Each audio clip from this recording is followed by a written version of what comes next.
ನಾವು ಭಾಗವಹಿಸ್ತಾ ಇದ್ದೀವಿ. ಶಾಸಕರು, ಸಚಿವರು, ಪ್ರಮುಖ ನಾಯಕರು ಕೂಡ ಎಲ್ಲ ಎಲ್ಲಿಗೆ ಇವತ್ತು ಸಾಯಂಕಾಲ ಹೋಗ್ತಾ ಇದ್ವಿ. ನಾಳೆ 11 ಗಂಟೆಗೆ ನಿಗದಿ ಮಾಡಿದ್ದಾರೆ ಪ್ರತಿಭಟನೆ.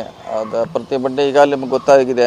ನಿನ್ನೆ ಕೂಡ CM ಅವರು ಯಾಕೆ ಪ್ರತಿಭಟನೆ ಮಾಡ್ತಾ ಇದ್ದೀವಿ, ಕಳೆದ 10 ವರ್ಷಗಳಲ್ಲಿ ಎಷ್ಟು ದುಡ್ಡು ಬರಬೇಕಾಗಿತ್ತು ನಮ್ಮ ರಾಜ್ಯಕ್ಕೆ ಬಂದಿಲ್ಲ ಅನ್ನೋದು ಗಮನ ಸೆಳೆಯಲಿಕ್ಕೆ ಕೇಂದ್ರ ಸರ್ಕಾರದ ವಿರುದ್ಧ ಒಂದು ಪ್ರತಿಭಟನೆ ಮಾಡ್ತಾ ಇದ್ದೀವಿ. ಸರ್, ಈಗ ಕಾಂಗ್ರೆಸ್ ಬೆಳಗಾವಿಯಿಂದ ಸತೀಶ್ ಜಾರಕಿಹೊಳಿ ಅವರು ಸಿಂಗಲ್ ಹೆಸರು ಶಿಫಾರಸ್ ಮಾಡಿದ್ದಾರೆ. ತಾವೇ ಅನಿವಾರ್ಯ ಆದ್ರ ಅಂತ ಬೆಳಗಾವಿಗೆ ಸರ್, ನಮ್ಮನ್ನು ಬಿಟ್ಟು ಪ್ರಬಲ ಕ್ಯಾಂಡಿಡೇಟ್ ಯಾರು ಇಲ್ವಾ ಅಂತ? ಇಲ್ಲ, ಇನ್ನೂ ಯಾವುದು ಶಿಫಾರಸ್ ಮಾಡಿಲ್ಲ, ಚರ್ಚೆ ಆಗಬೇಕಾಯ್ತು ಕೊನೆ ಅಂತ ಅದಕ್ಕೆ. ಸೊ ನೋಡೋಣ ಪಕ್ಷ ಯಾವ ರೀತಿ ತೀರ್ಮಾನ ತಗೋದು ಕಾದು ನೋಡ್ಬೇಕಷ್ಟೇ. ಯಾಕೆ ನಾವು ರಿಕಮೆಂಡ್ ಮಾಡಿದ್ದು ಬೇರೆ ಹೆಸರುಗಳಿದೆ. ಸೊ ನಮ್ಮ ಹೆಸರು ಬಗ್ಗೆ ನನಗೆ ಗೊತ್ತಿಲ್ಲ. ಸೊ ಬೇರೆ ಹೆಸರು ನಾವು ರಿಕಮೆಂಡ್ ಮಾಡಿದ್ದೀವಿ. ಅಂತಿಮವಾಗಿ ನೋಡೋಣ ಏನು ತೀರ್ಮಾನ ಮಾಡ್ತಾರೆ. ಪಕ್ಷ ಚರ್ಚೆ ಮಾಡ್ತೀವಿ, ಇನ್ನೂ ಫೈನಲ್ ಆಗಿಲ್ಲ. ಟೈಮಲ್ಲಿ ತಮಗೆ ಹೇಳಿದ್ರೆ ಸರ್ ತಾವು ಸ್ಪರ್ಧೆ ಮಾಡಬೇಕು? ಇಲ್ಲ, ಯಾವುದೇ ಇನ್ನೂವರೆಗೆ ಚರ್ಚೆ ಆಗಿಲ್ಲ. ಯಾವುದೇ ಮಂತ್ರಿಗಳ ಸ್ಪರ್ಧೆ ಮಾಡಬೇಕಂತೂ ಆಗಿಲ್ಲ, ಅಥವಾ ನಾನು ವೈಯಕ್ತಿಕವಾಗಿ ಆಗ್ಬೇಕಂತ ಇನ್ನೂ ಕೂಡ ಎಲ್ಲೂ ಚರ್ಚೆ ಆಗಿಲ್ಲ.